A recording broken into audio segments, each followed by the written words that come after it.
जय हिंद मेरे शहरों। अब दहाड़ मारने का समय आ गया है। 18 अप्रैल बहुत करीब है और इस सीरीज के अंदर हम ऐसे सड़े सड़े सवाल लेकर के आएंगे जिनको हर कोई आदमी गलत कर सकता है और इन सड़े सवालों को हम प्रैक्टिस टेस्ट के माध्यम से डेली सॉल्व करेंगे।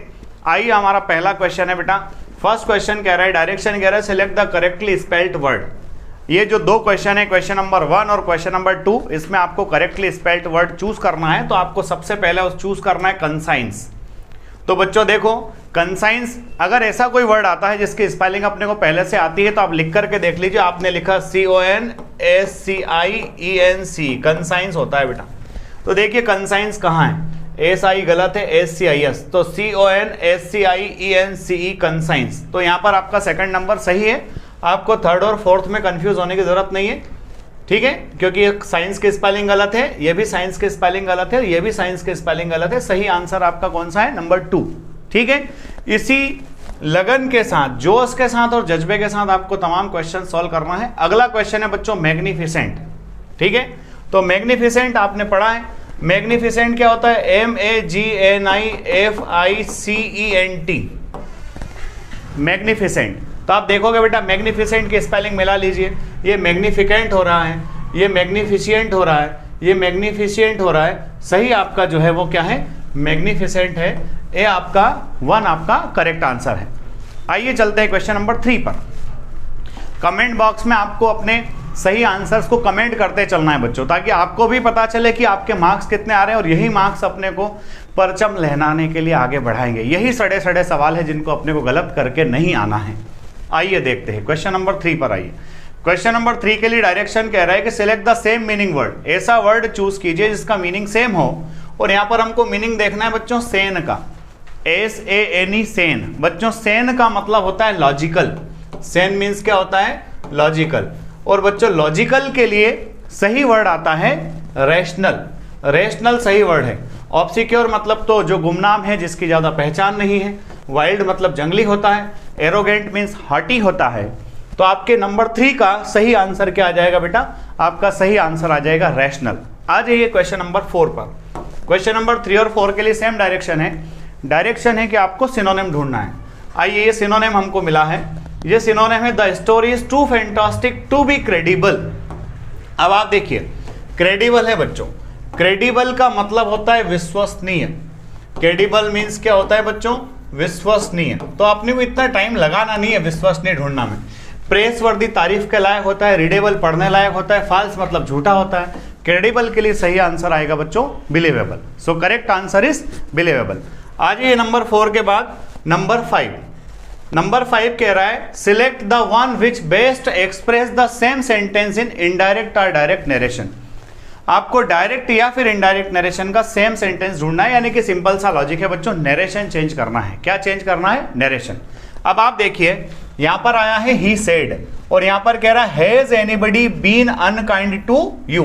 अब आपको पता है मेरे प्यारे बच्चों कि अगर सेंटेंस इंट्रोगेटिव होता है, अगर सेंटेंस इंट्रोगेटिव होता है तो हम पहले तो इफ या फिर वेदर का यूज करते हैं, इफ या फिर वेदर का यूज करते हैं। और दूसरी बात कि इसका स्ट्रक्चर जो इंट्रोगेटिव में है, इस इंट्रोगेटिव स्ट्रक्चर को हम ले जाते हैं एसर्टिव में। किस में ले जाते हैं, एसर्टिव में। दूसरा, चूंकि यहां पर सेड आया है तो इसका टेंस भी चेंज होगा, तो हैज के बजाय क्या हो जाएगा, हेड हो जाएगा। तो आप ये देखिए कहां हेड नहीं हुआ है, तो हमको चारों जगह हेड तो दिख रहा है, ठीक है। ये देखिए यहां पर इसने इसको इफ का यूज नहीं किया, इसलिए गलत हो गया, ठीक है। तो सेकंड नंबर गलत है। फर्स्ट, थर्ड और फोर्थ में अब हमको देखना है। अब आप देखेंगे बेटा कि यहां पर जो है ये इसने यू को यू ही लिख रखा है, ये इसने यू को यू ही लिख रखा है, इसलिए इस थर्ड भी आपका गलत हो जाता है। अब आपके पास बचता है, ठीक है। अब देखो ये यू है ना बच्चों, सेकंड पर्सन है। अब ये यू जब सेकंड पर्सन होता है ना, तो सेकंड पर्सन ऑब्जेक्ट के अकॉर्डिंग चेंज होता है। ऑब्जेक्ट वहां दिया हुआ नहीं है।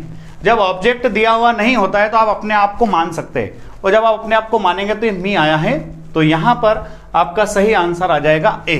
क्या आ जाएगा, ए, ठीक है मेरे प्यारे बच्चों। आ जाइए क्वेश्चन नंबर 6 पर। क्वेश्चन नंबर 6 कह रहा है fill the given blank by change the voice, है ना, वॉइस चेंज करना है आपको।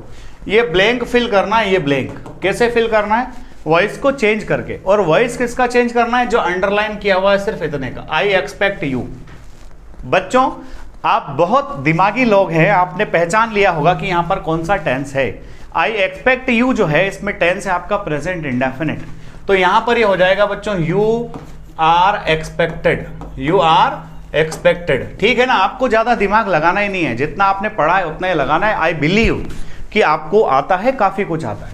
तो यहां पर यू आर एक्सपेक्टेड के लिए, क्योंकि आई एक्सपेक्ट यू है तो बेटा यू आगे चले जाएगा, है ना, तो क्या हो जाएगा आई एक्सपेक्ट यू, तो यू आर एक्सपेक्टेड है क्या कहीं?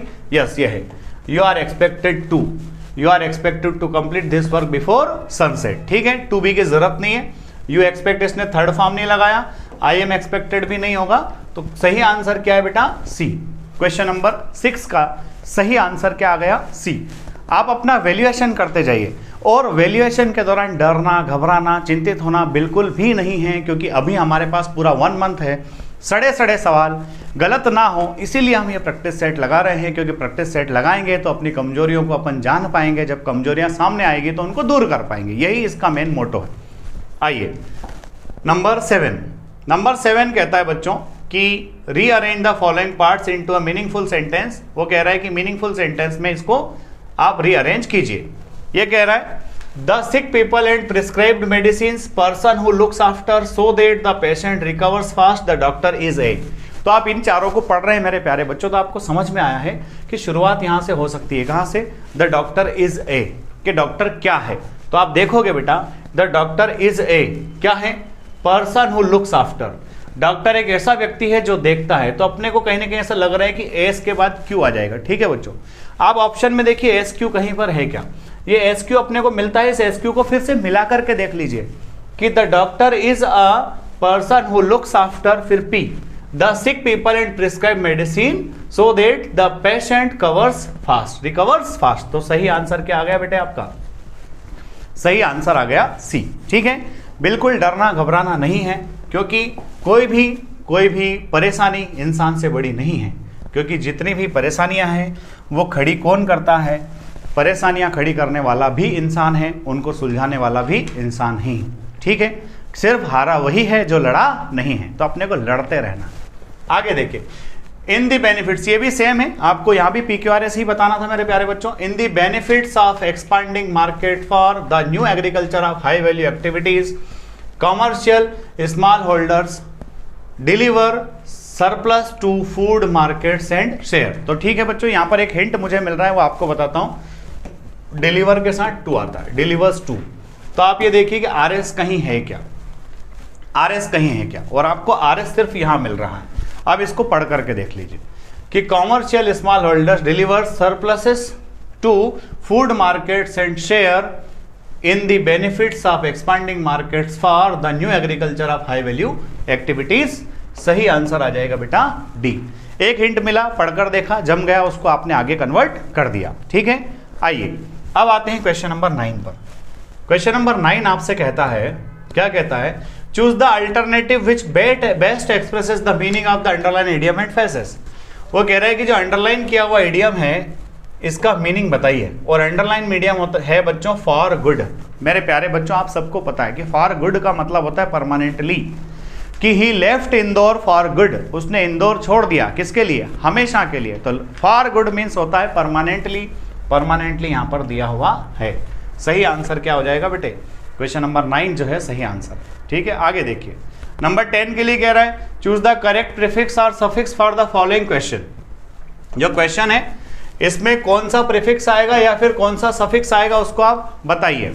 सेंटेंस पढ़िए। She is thinking of going back to university. Going back to university, ध्यान रखना, एक बार यूनिवर्सिटी गई थी, वापस जाना चाहती है।